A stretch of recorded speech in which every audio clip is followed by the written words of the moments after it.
Por que é tão difícil interceptar os mísseis supersônicos Onyx que os militares russos estão usando contra o sul da Ucrânia? Como alguns já foram interceptados antes e como isso poderia ser feito de forma mais efetiva pelos ucranianos? Vejamos algumas possíveis respostas para esta questão.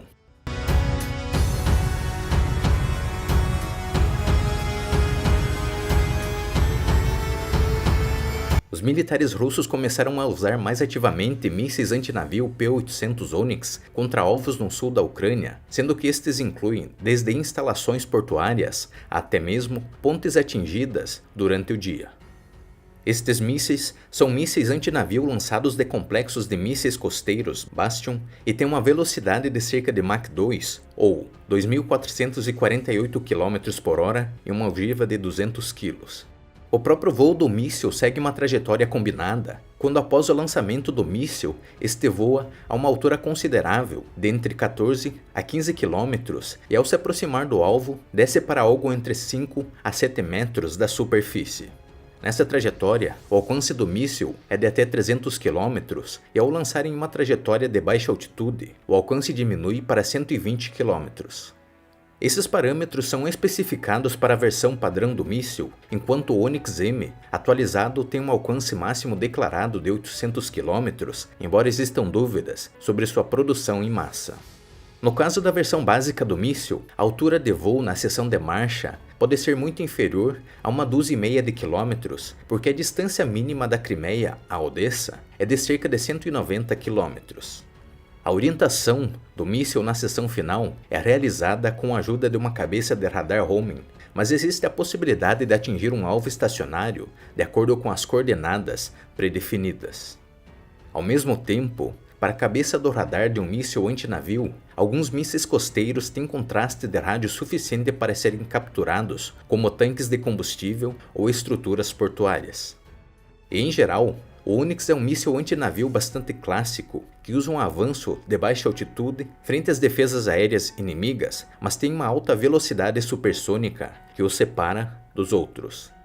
Como exemplo, mísseis antinavio como o Harpoon e o soviético X-35 têm uma velocidade de cerca de Mach 0.8 a 0.9 e o Onyx voa 2 vezes mais rápido. Além disso, o alcance de rádio para um alvo que está a apenas 10 metros de altura, para um radar instalado a uma altura de 25 metros, que é a altura aproximada do radar de baixa altitude 5N66 do complexo S-300PT, é de apenas de cerca de 21 km, e o míssil Onyx percorre essa distância em 31 segundos. Na realidade, é necessário somar a esses cálculos o tempo para detectar um alvo de pequeno porte, capturá-lo, tomar e processar uma decisão, e o tempo para lançamento de um míssil antiaéreo e sua saída para interceptar o alvo. E também a questão da canalização do próprio sistema de defesa aérea, ou seja, o número de mísseis que o complexo pode disparar ao mesmo tempo, bem como o número total de mísseis lançados. A derrubada de alguns P-800 Onyx que foram lançados do complexo Bastion foi oficialmente comunicada pelo Comando Operacional Ucraniano Sul em junho do ano passado, quando apenas 8 mísseis foram lançados em 4 lançamentos no total. Desde então, o uso desses mísseis tem sido esporádicos. Mas em julho de 2022, o comando da Força Aérea das Forças Armadas da Ucrânia observou que um alvo como o P-800 Onyx é um dos alvos extremamente difíceis para a defesa aérea ucraniana e foi colocado na mesma linha que o X-22 e o X-31.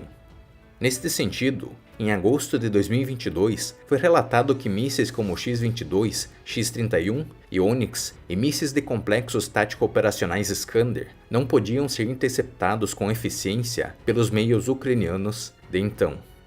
E em março de 2023, o míssil P-800 Onyx foi oficialmente incluído na categoria daqueles que a defesa aérea ucraniana não poderia abater com os sistemas disponíveis na época.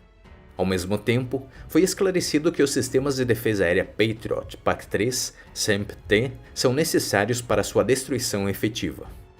Mas mesmo assim, em alguns casos, é possível combater o P-800 Onyx não apenas derrubando fisicamente o míssil, já que este míssil tem uma cabeça de radar homing, cujo trabalho pode ser interferido por meio de guerra eletrônica.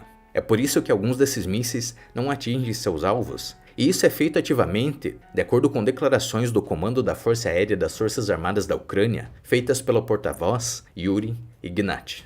Assim, se por um lado os ucranianos tentam a destruição física do míssil, por outro, trabalham para confundir seus instrumentos. No entanto, os russos também podem fazer atualizações em seus mísseis para que sejam mais resistentes às interferências eletrônicas. E além das tentativas de destruir mísseis Onyx no ar e suprimir seus sistemas de orientação, resta mais um meio eficaz que é a destruição dos próprios lançadores, mas esta é uma tarefa bastante difícil, mesmo que as áreas aproximadas do lançamento sejam conhecidas. Isso porque o complexo Bastion é móvel, o que permite que ele se mova ativamente, e o tempo para que fique em prontidão de combate é inferior a 5 minutos, ou seja, a única janela para as posições de lançamento é extremamente estreita. Em qualquer caso, existe a possibilidade de alcançar as posições de manutenção, recarga e bases, o que é algo bem mais complexo para os ucranianos, embora os últimos acontecimentos na Crimeia não tornem esta opção impossível para as forças ucranianas, sugerindo que futuramente as defesas aéreas russas nas bases dos mísseis poderiam ser testadas. Obrigado por ter assistido este vídeo até o final. Se você quer apoiar o nosso trabalho, deixe seu like, compartilhe com seus amigos e se inscreva no canal para nos incentivar a produzir mais vídeos como este. Até o próximo!